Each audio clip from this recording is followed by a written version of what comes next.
Drake right now, everybody was talking about a perfect rollout. We ain't never seen nothing like this. And it was.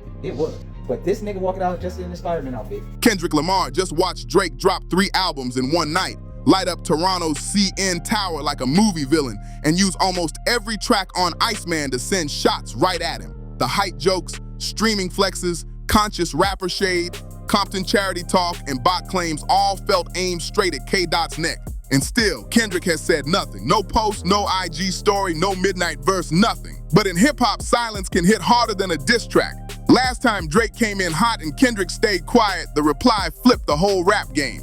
Kendrick let Drake and Cole talk, kept it clean, then dropped Euphoria, Meet the Grams, and Not Like Us like a planned attack. The internet went crazy, the culture shifted, and Drake went from untouchable to getting clowned for months. Now everybody is watching close, because this feels bigger than a normal rap beef. Drake released ICEMAN on May 15th, 2026. After nearly 2 years of pressure, legal drama, Kendrick winning 5 Grammys tied to a diss, and Not Like Us hitting the Super Bowl stage in front of over 120 million viewers. That moment became one of the wildest scenes in rap history.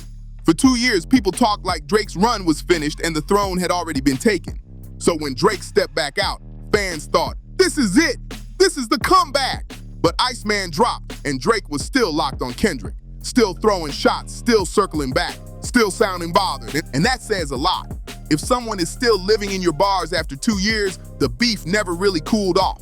So now we have to break down every line, every slick angle, every hidden jab, and every direct shot Drake sent at K.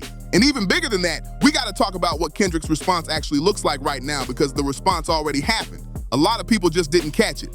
To understand why ICEMAN feels this personal, you gotta go way back, not to 2024, not even to the diss tracks. We're talking 2011, when Drake and Kendrick were actually cool, almost like rap brothers.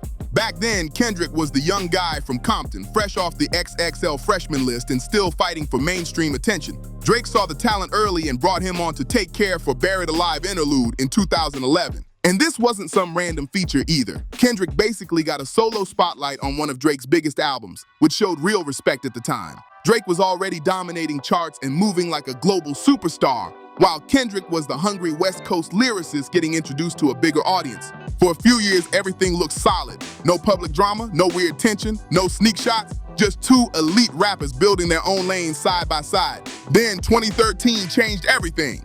Kendrick jumped on Big Sean's Control and delivered the verse that shook the rap world. And yeah, he mentioned Drake directly, not because of personal beef, but because Kendrick treats rap like competition every single time he touches a mic.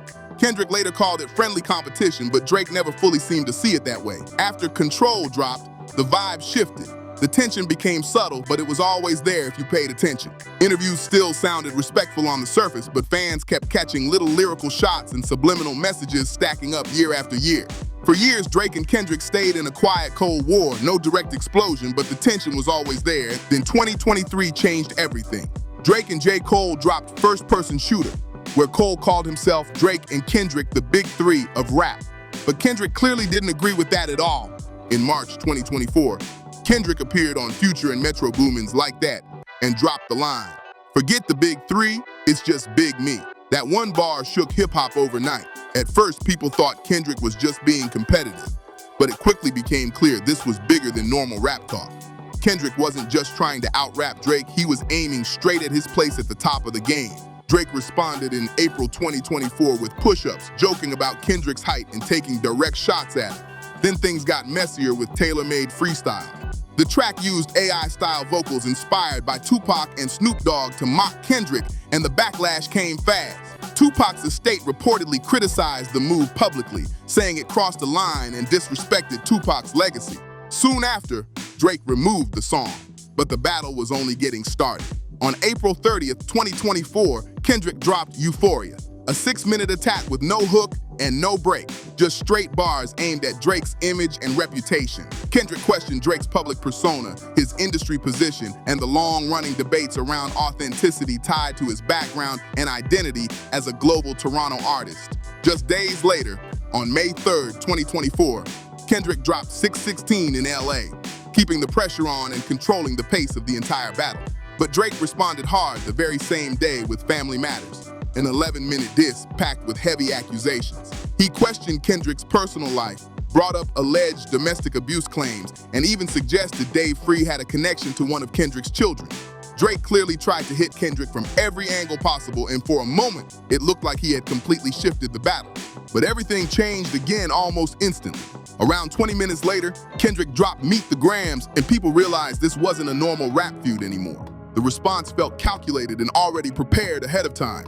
Instead of only dissing Drake directly, Kendrick structured the song like letters to Drake's family members, making deeply personal accusations and bringing up claims tied to hidden secrets and serious allegations surrounding Drake's inner circle. The internet completely exploded because nobody expected Kendrick to move that fast or that aggressively. Then came May 4th, 2024, when Kendrick released Not Like Us, the song that fully changed the culture around the beef. The track wasn't just a diss anymore, it became a massive anthem. Over a DJ Mustard beat, Kendrick delivered lines that instantly spread across social media, memes, clubs, and sports arenas. Even people who weren't following rap started repeating the lyrics. That's what made it so damaging for Drake. He built his career as the biggest hitmaker in rap, but Kendrick beat him at his own game by turning a diss track into a viral smash record that completely took over the internet. Drake tried responding one more time on May 5th with The Heart Part 6, denying the accusations and claiming Kendrick had been fed false information about a supposed second hidden child. But by then, public opinion had already started shifting heavily, and the momentum clearly looked like it belonged to Kendrick. The internet instantly exploded, and suddenly this wasn't just another rap feud anymore. It started feeling like a full cultural moment, and Kendrick still wasn't done yet. For a short time, the internet seemed divided on who was winning the battle. Then Kendrick performed Not Like Us at the Pop-Out show in Compton, and everything changed. He performed the song 6 times in a row in front of a packed Kia Forum crowd, while stars like LeBron James watched from the audience. The energy felt massive, almost like the culture had already decided the outcome right there in real time. After that, the narrative shifted hard against Drake, and the biggest proof came at the 2025 Grammy Awards. Not Like Us didn't just win once, it swept major categories including Record of the Year, Song of the Year, Best Rap Performance, Best Rap Song, and Best Music Video. A diss track aimed at Drake was suddenly one of the biggest songs in music history, and the moment shocked the entire industry. Then things got even bigger at Super Bowl 59. Kendrick performed Not Like Us in front of the largest halftime audience ever, and the crowd reaction became one of the most talked about moments of the year. Fans loudly screamed the famous certified line through the broadcast, even with censorship in place. Serena Williams also appeared during the performance, which added even more attention because of her past rumored connection to Drake. By the time Drake finally returned with ICEMAN in May 2026, the damage to his public image had already been done. Between the Super Bowl and ICEMAN, Drake mostly stayed quiet about Kendrick directly, even releasing a project with Party Next Door that didn't really change the conversation around the feud at all. After the Kendrick battle, Drake mostly retreated into his own space. A leaked track called Fighting Irish Freestyle surfaced in early 2025, where he seemed to take shots at LeBron and UMG, but the response online was weak. Even hip-hop media called it low energy, and it didn't really move the culture at all. Then Drake made a huge move that showed how serious the fallout had become.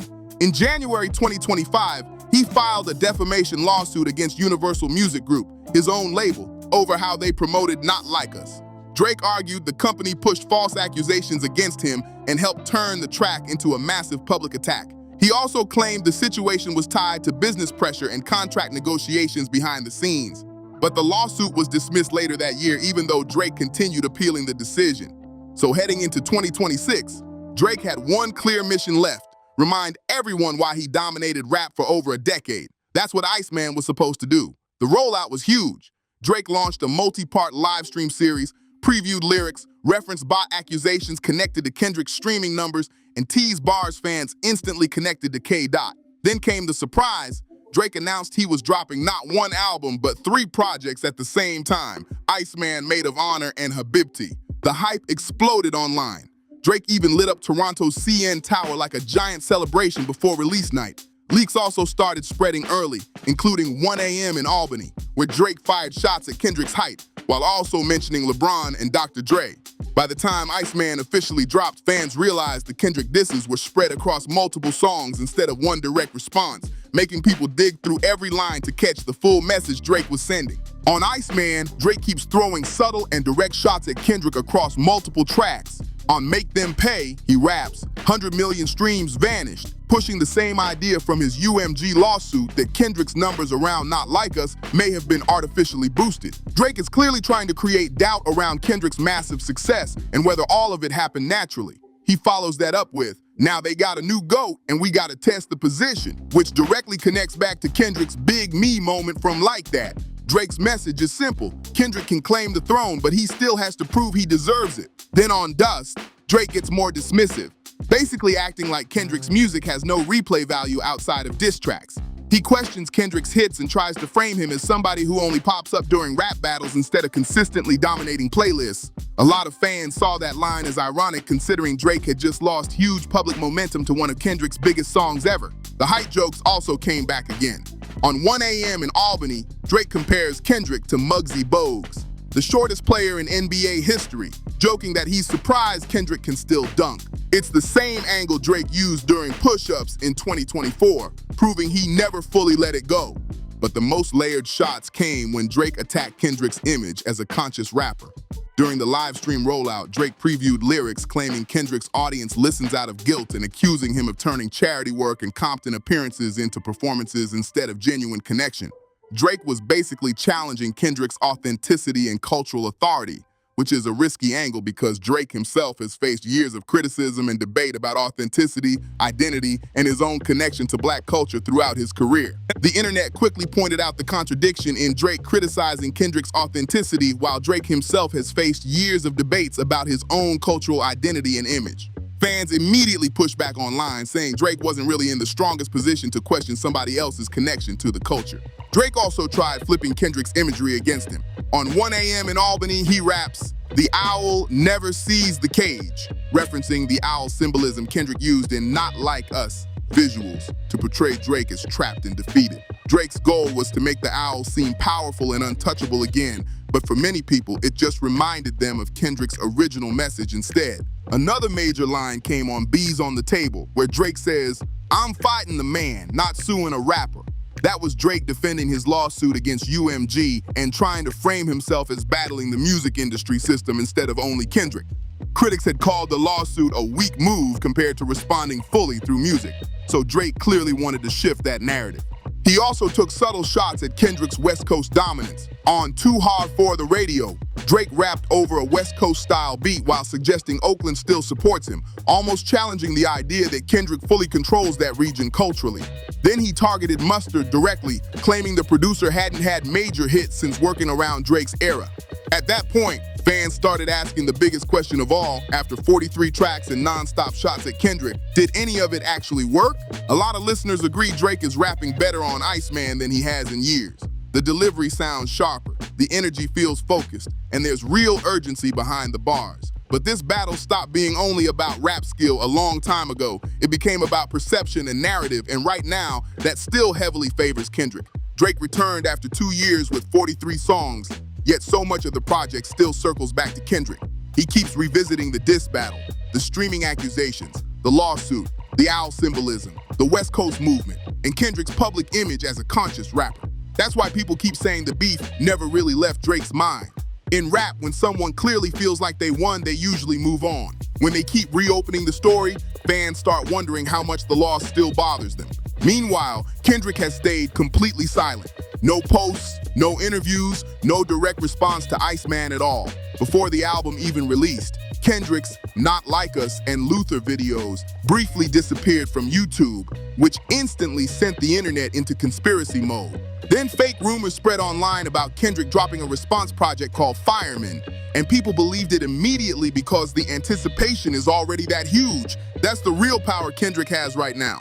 He hasn't said a single word, yet the entire conversation still revolves around whether he's about to respond.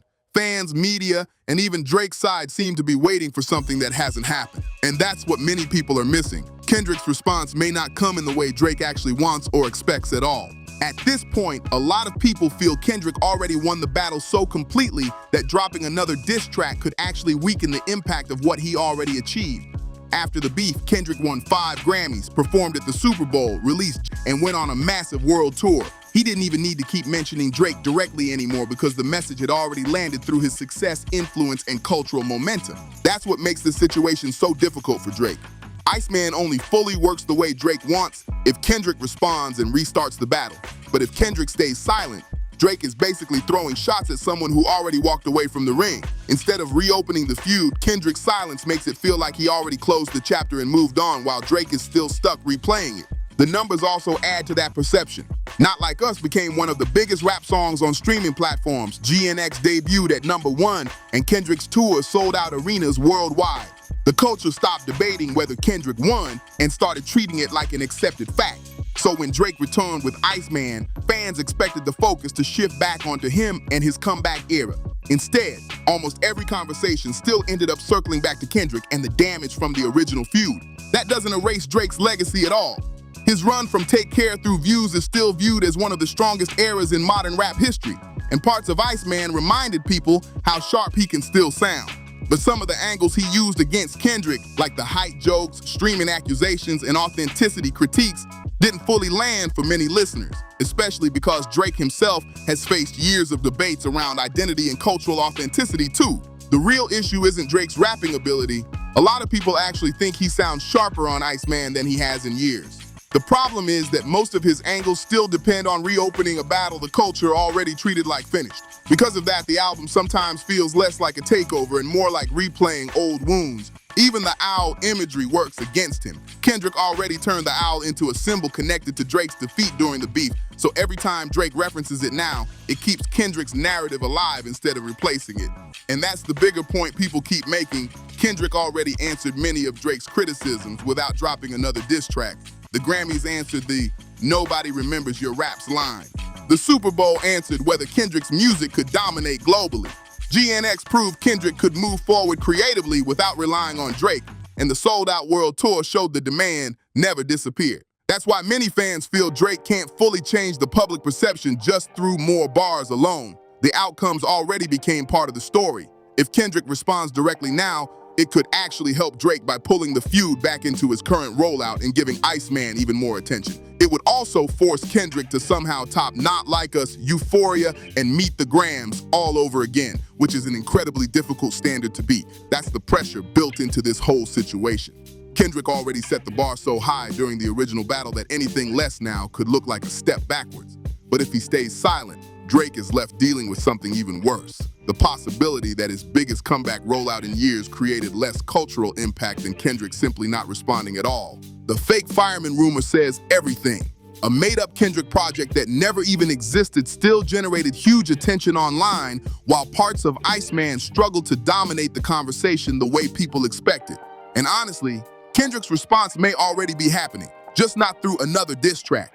The silence itself became the response. No direct reply, no social media crash out, no rushing back into the ring. Meanwhile, Drake keeps mentioning Kendrick across a 43-track rollout, while Kendrick stays focused on touring, making music, and moving forward instead of replaying the same battle. Even on GNX, Kendrick's last major comments connected to the feud felt more reflective than aggressive. He talked more about legacy, culture, and his place in hip-hop history rather than chasing revenge or reopening old wounds. That doesn't look like somebody preparing for another round. It looks like someone who already closed the chapter and moved on, while Drake is still trying to get one last response. But now the question goes to you. Do you think Kendrick finally responds to Iceman, or does he stay silent and let the culture keep speaking for him? And did Drake help his legacy with this album, or make the situation even harder to escape? Drop your thoughts in the comments, like the video, subscribe, and share this with somebody following the beef, because this story is far from over.